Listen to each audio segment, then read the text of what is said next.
লক্ষ লক্ষ লোক রাজপথে নেমেছে, মায়েরা নেমেছে, শিক্ষকরা নেমেছে, শিশুরা নেমেছে। রাজনৈতিক দল মতের ঊর্ধ্বে এই যে আন্দোলনটা হয়ে গেল, এটা কোনো দলের আন্দোলন ছিল না, একটা সার্বজনীন জনগণের ছাত্র জনতার আন্দোলনে এই গণ অভ্যুত্থানটা কিন্তু হয়ে গেছে। আমরা 15 বছরে আন্দোলনে রাজনৈতিক দলগুলো যা পারেনি, একেবারেই প্রায় 1 মাসেরও কম সময়ে আমাদের তরুণ কলিজার টুকরা ছাত্ররা রক্ত দিয়ে সেই আন্দোলনকে সফল করেছে।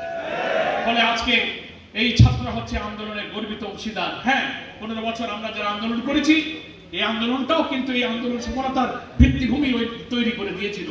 আওয়ামী আধিপত্যবাদীবাদের বিরুদ্ধে জনগণকে ঐক্যবদ্ধ করে আন্দোলনের একটা চূড়ান্ত রূপ দেওয়ার জন্য এই বিরোধী দলের এই দীর্ঘ 15 বছরের আন্দোলন কিন্তু একটা প্লট, একটা ক্ষেত্র তৈরি করে চূড়ান্ত পর্যায়ে বারবার আমরা যাওয়ার চেষ্টা করেছি।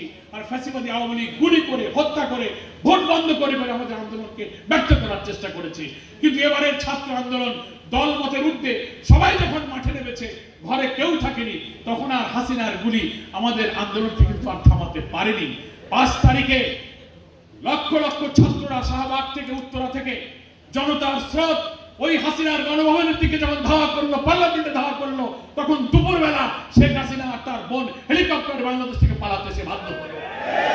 আমরা মনে করি এই খুন, অপরাধ, হত্যা যারা করেছে, বাংলাদেশের এই শহীদদের চোখের পানি, শহীদ পরিবারের কান্না অনুযায়ী তাদের বিচার বাংলাদেশের মাটিতে ইনশাআল্লাহ হবে। তোমরা নিরপরাধ আমাদের হাজার হাজার লোককে ধরে জেলে দিয়েছো, মামলা দিয়েছো, ফাঁসি দিয়েছো। শেখ হাসিনা যে হাজার হাজার লোককে হত্যা করেছে, তোমরা তো আমাদেরকে মিথ্যা মামলা দিয়ে ফাঁসি দিয়েছো।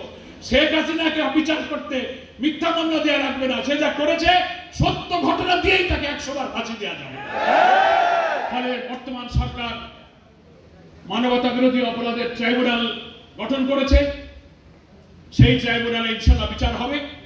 যেখানে যেখানে যারা অপরাধ করছে, আপনারা সবাই সাক্ষ্য প্রমাণ থাকলে সত্য ঘটনা দিয়ে আপনারা মামলা করে তাদেরকে বিচারের আওতায় আনুন। আমি আপনাদের সকলকে ধন্যবাদ জানিয়ে, আজকে যারা কথা শুনলেন তাদের প্রতি কৃতজ্ঞতা জানিয়ে, সাংবাদিক বন্ধু সুধীবৃন্দ এবং সকল দলের নেতৃবৃন্দের প্রতি আবার শুভেচ্ছা জানিয়ে আমি আমার বক্তব্য এখানেই শেষ করছি। হাযা মা ইনদি ওয়াল ইলমু ইনদাল্লাহ আলাইহি তাওয়াক্কালতু ওয়া ইলাইহি উনীব। আসসালামু আলাইকুম ওয়া রাহমাতুল্লাহি ওয়া বারাকাতুহু।